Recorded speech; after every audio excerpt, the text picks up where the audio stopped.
दोस्तों, हमारी कहानी स्टार्ट होता है 1854 को, जब एक 15 साल बच्चा इंग्लैंड भेज दिया जाता है। और जब वो बच्चा 16 साल का होता है, वो क्रिश्चियनिटी में कन्वर्ट हो जाता है। ये बच्चा कोई आम बच्चा नहीं होता, ये सिख एम्पायर का last Prince Prince Duleep Singh होता है। अगर हम लोग 1954 से 5 साल पीछे चले जाए 1949 में, तो सिख एम्पायर सब कॉन्टिनेंट का वो लास्ट एम्पायर था जो अभी तक ब्रिटिश कॉलोनियलिज्म के अंडर नहीं था। तो ब्रिटिश सिख एम्पायर को भी कॉलोनाइज करना चाहती थी। तो इसी वजह से वो उनके ऊपर इम्पैक्ट करने लगी, उनके ऊपर जोर डालने लगी कि अपना लैंड सरेंडर कर दो। तो प्रिंस दिलीप सिंह अभी बहुत ज्यादा छोटे थे और उनकी आर्मी भी इतनी ज्यादा स्ट्रांग नहीं थी कि वो लोग ब्रिटिश के खिलाफ एक वॉर कर सके। तो इसीलिए उन्हें अपना लैंड सरेंडर करना पड़ा।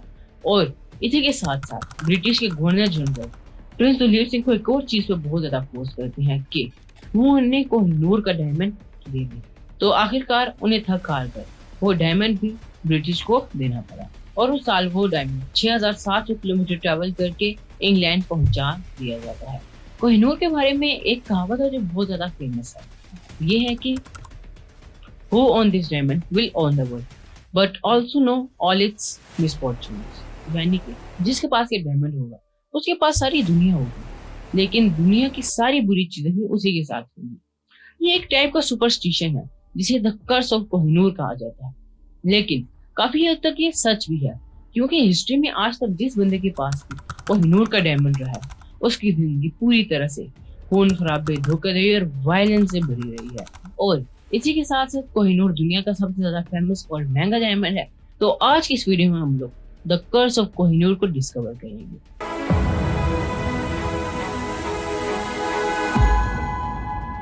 अस्सलाम वालेकुम दोस्तों, मेरा नाम है अब्दुल। दोस्तों, बगैर देर किए चलिए आगे हम लोग अपनी वीडियो कंटिन्यू करते हैं। तो सबसे पहले हम लोग कोहिनूर के ओरिजिन के बारे में बात कर लेते हैं। तो कोहिनूर के ओरिजिन के बारे में बहुत सी थ्योरीज पेश की है, जिनमें से एक सबसे ज्यादा रीजनेबल है। वो है कि कोहिनूर कुलनूर माइन से मिला गया था, जो गोलकोंडा के रीजन में होती है। और गोलकोंडा के जो डायमंड्स होते हैं वो कृष्णा रिवर के बैंक में पाए जाते हैं। तो ये एक थ्योरी दी जाती है कि कोहिनूर कुलनूर माइन से फाउंड किया गया था। 2000 साल तक लगातार माइनिंग करने की वजह से कुलनूर माइंस में डायमंड जो बहुत तेजी से डिक्रीज होने लगे, जब तक कि 1729 ब्राजील में भी एक माइन डिस्कवर नहीं हुई। और अगले 150 सालों तक ब्राजील डायमंड माइन दुनिया की सबसे मेजर डायमंड प्रोड्यूसर हुई है, जब तक कि 1867 में साउथ अफ्रीका में भी एक डायमंड माइन डिस्कवर नहीं होगी। अब दो चीजें जो क्लियर नहीं है कि कोहिनूर कब और किसने फाइंड किया। तो हिस्टोरियंस के मुताबिक जो सबसे ज्यादा एक्सेप्टेबल थ्योरी दी जाती है वो है कि कोहिनूर 1100 ईयर से 1300 ईयर के दरमियान कहीं फाइंड किया गया था। तो कोहिनूर का जो सबसे पहला रिटन रिकॉर्ड है वो 1526 का है, जब एक मुगल एम्पायर के एम्पीरियर जहीरुद्दीन बाबर इन सब कॉन्टिनेंट में आते हैं एक बैटल के लिए। तो वो अपने बाबूनामे में मेंशन करते हैं कि एक ऐसा हीरा है जिसकी कीमत दुनिया के हर रोज के आधे एक्सपेंसेस के बराबर है। अब आप इसी से ही अंदाजा लगा लीजिए कितना ज्यादा वर्थी और एक्सपेंसिव है कोहिनूर का डायमंड। तो कोहिनूर का जो सेकंड मेंशन किया गया है वो 1628 में शाहजहां के थ्रू किया गया है, जब वो अपने मशहूर और एक्सपेंसिव पिक ऑफ थ्रोन के बारे में बता रहे होते हैं। इस पिक ऑफ थ्रोन की जो प्राइस है वो 4 ताजमहल जितनी प्राइस में बन सकते हैं उतनी प्राइस है। इस पिक ऑफ थ्रोन को बनाने के लिए बहुत से प्रीशियस स्टोन्स का इस्तेमाल किया गया, जिनमें कोहिनूर और रेड टिमोर रूबी सबसे ज्यादा प्रीशियस थे। तो मुगल्स जो है वो रेड टिमोर रूबी को बहुत ज्यादा प्रेफर करते थे कोहिनूर के निस्बत, क्योंकि उन्हें कलरफुल स्टोन ज्यादा पसंद थे। वहीं जो सब कॉन्टिनेंट में रहने वाले लोग थे वो लोग कोहिनूर को ज्यादा प्रेफर करते थे, क्योंकि उनको डायमंड ज्यादा पसंद थे। यहाँ पे पर्सनल प्रेफरेंस की बात आती थी, जिसको जो पसंद होता है वो उसी को प्रेफर करता है। इस पॉइंट ऑफ टाइम तक कोहिनूर को ये नाम नहीं दिया गया था। उसके 100 साल बाद जब दिल्ली दुनिया का सबसे वेल्दी सिटी उस टाइम के जमाने में बन चुका होता है, जिसमें 2 मिलियन लोग रहते हैं, जो आज की पेरिस और लंदन की कंबाइंड पॉपुलेशन से भी ज्यादा है। इस पॉइंट ऑफ टाइम तक मुगल एम्पायर बहुत ज्यादा वीक हो चुका था और दिल्ली के वेस्ट ने एक पर्शियन रूलर नादिर शाह को अपनी तरफ बहुत ज्यादा अट्रैक्ट कर दिया। तो 1739 को नादिर शाह अपनी आर्मी के साथ मुगल एम्पायर पे अटैक कर देता है और मुगल एम्पायर ये जंग हार जाता है और नादिर शाह मुगल एम्पायर की सारी वेल्थ लेके वापस अफगानिस्तान भाग जाता है। इस वेल्थ को लेके जाने के लिए 700 हाथी, 4000 ऊंट और 12,000 घोड़े लगे थे। आप खुद इससे अंदाजा लगा सकते हैं कि कितनी बड़े अमाउंट का वेल्थ है, कितना ज्यादा ये ट्रेजर था। और इस खजाने में कोहिनूर और रेड टिमूर रूबी भी शामिल था। उसके बाद नादिर शाह के ऊपर भी कोहिनूर का ये कर्ज तारीख हो जाता है। क्यों? क्योंकि 1747 में नादिर शाह के अपने गाद ही उसको मार के उसका एम्पायर कोलैप्स कर देता है। उसके बाद अहमद शाह दुरानी, जो नादिर शाह की आर्मी का ही एक पार्ट था, वो न्यू अफगान एम्पायर फाउंड करता है जिसका नाम होता है दुरानी एम्पायर। लेकिन उसके बाद आप उसको कोहिनूर के कर्ज को या कुछ और कहो, दुरानी एम्पायर पे बहुत ज्यादा लड़ाइयाँ और धोखाधड़ी और खून खराबा देखने को मिलता है। तो कोहिनूर का डैमेज है वो 70 साल तक दुरानी एम्पायर के पास रहता है, यानी अफगानिस्तान में रहता है।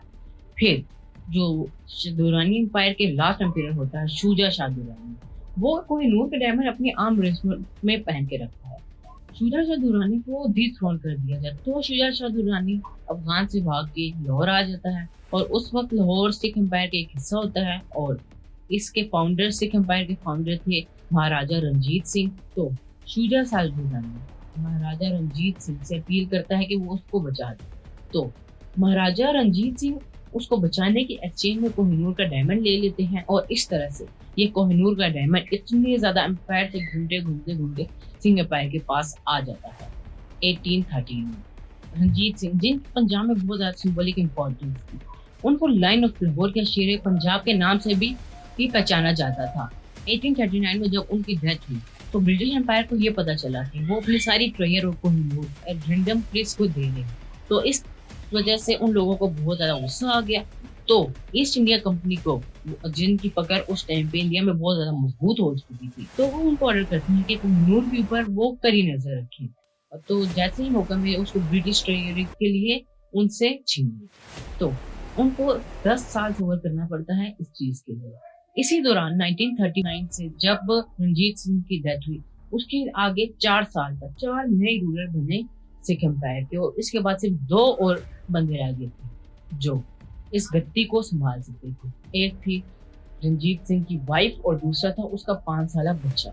तो अगले 5 साल तक रानी जिंदन, जो रंजीत सिंह की वाइफ थी, वो सिख एम्पायर को संभालती है। और 1949 में सिख एंग्लो वॉर के बाद भी सिख एम्पायर जो है वो बहुत ज्यादा कमजोर पड़ गया था। तो ईस्ट इंडिया कंपनी ने प्रिंस गुरदीप सिंह से, जब वो 10 साल के हो चुके थे, उनसे लाहौर ट्रीटी साइन करवाई, जिसमें ये लिखा गया था कि कोहिनूर और सिंह एम्पायर की बाकी वेल्थ ब्रिटिश एम्पायर के अंडर कर दी जाएगी। और जबरदस्ती इस चीज के ऊपर जो है वो प्रिंस गुरदीप सिंह से साइन करवा दिया गया है। तो इसके बाद जो पंजाब लास्ट स्टेट थी जो अभी तक ब्रिटिश कन्फियर नहीं कर चुका था, तो उसको कन्फियर करने के बाद ईस्ट इंडिया कंपनी नहीं चाहती थी पीछे कोई और बंदा बचे, कोई भी जो इनके एम्पायर को कोलैप्स करवा सके। तो वो रानी जिंदन को जेल में ढाल देते हैं और प्रिंस गुरदीप सिंह को वो लोग लंदन में भेज के क्रिश्चियनिटी में कन्वर्ट करवा देते और पीछे अब कोई बंदा नहीं बचता जो इनके एम्पायर को कोलैप्स करवा सके। तो जब कोहिनूर ब्रिटिश एम्पायर के पास गया तो ब्रिटिश एम्पायर की बिल्कुल नहीं चाहते थे कि वो भी दक्कड़ कोहिनूर का शिकार है। तो ब्रिटिश की जितनी भी रॉयल फैमिलीज होती है वो ये डिसाइड करती हैं कि वो कोहिनूर की डायमंड की ओनरशिप अपने किंग के वाइफ्स को देंगी, यानी कि क्वींस को देंगी। क्योंकि वो जो कहावत थी दक्कड़ कोहिनूर के बारे में, उसमें ये भी लिखा हुआ था कि ओनली गॉड और women can wear it with impunity. तो इसीलिए उन्होंने ये डिसाइड किया कि वो लोग और क्वींस को देंगे इसकी ऑनरशिप।